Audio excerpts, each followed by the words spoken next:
Do you wonder why PAWSA's bassline sounds so addictive?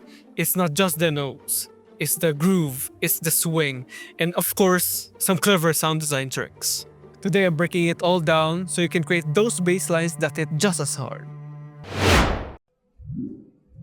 So in this video, I'm going to show you how exactly PAWSA creates those signature rolling basslines, from the rhythm, to the sound design, to the processing he uses to make them cut through the mix. We're going to build everything from scratch, and I'm going to use all the sounds from our sample pack Isolate Volume 5, which is packed with grooves and ready-to-use loops that fit his style. This is how the project sounds like without any bass lines.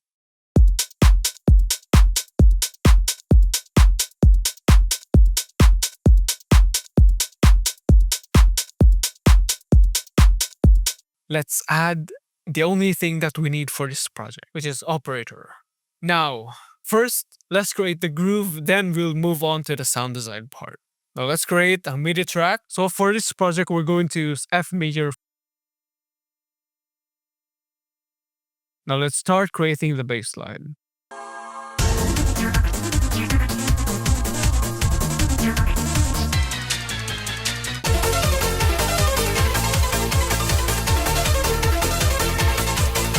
Now, of course, when creating the bass line, we also need variation. So in this second bar, instead of having it from F to D, we're just going to have the D note here, and we'll raise this note, the F note, to G. Now let's listen to how the bass sounds like.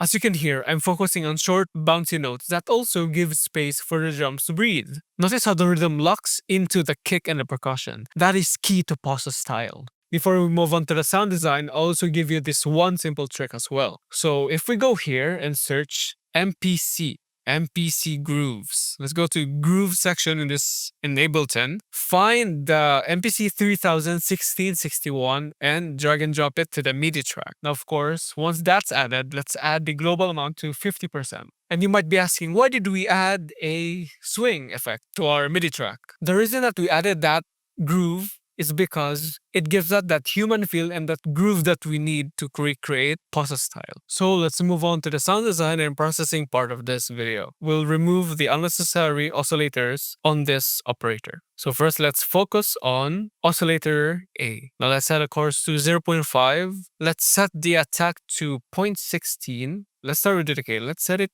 to around 600 milliseconds and the release to around also 600 milliseconds. And we're gonna choose a sine wave because it gives us a clear foundation of what the bass would sound like and gives us that clear low end that we're looking for to make the bass punch. So this is how it sounds like with oscillator A.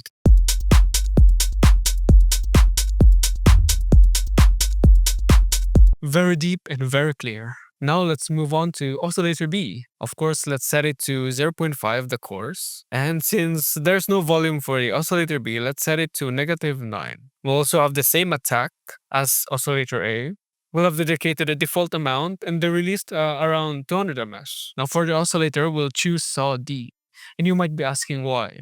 We're choosing saw D because it gives us that mid-range and it helps us punch through those little speakers we hear on the phones or earphones. So this is how it sounds like with oscillator B.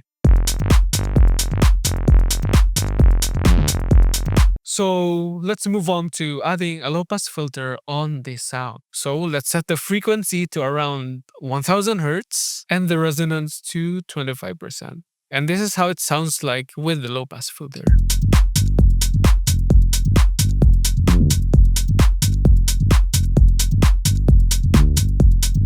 Now let's enable pitch envelopes. Let's set it on 0% here and then enable glide. Now you might be asking, why do we add glide and pitch envelopes? So the reason that why we added that is to create subtle legato movement. It's really key to PAWSA style. Now this is how it sounds like without any processing.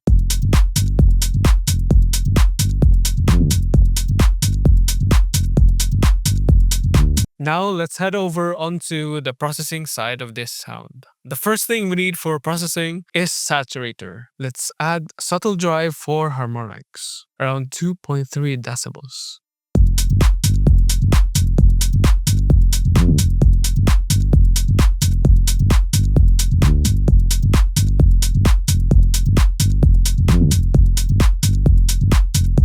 Now let's add a compressor to lighten the dynamics. We're going to use glue compressor. Let's set the threshold to -12 and the makeup at 1 decibel.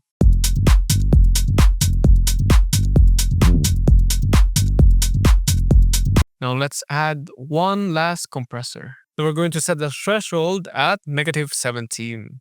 And let's set the attack to 0.08. Now the last thing we need is sidechain. For this, I'm going to use kickstart. Let's add kickstart. Let's set the mix to around 60% or around 80%. Then let's move this over to the left.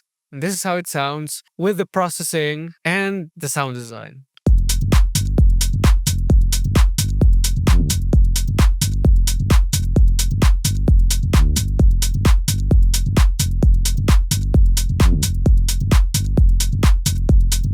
And that's the core of PAWSA's bassline magic, a tight balance of rhythm, simplicity, and sound selection. If you found this helpful, please hit like and subscribe. And if you want ready-to-use sounds and to improve your workflow, please use Isolate Volume 5, our brand new sample pack. The link is in the description. And thanks for watching. See you guys next time, only here on Fandom Sounds.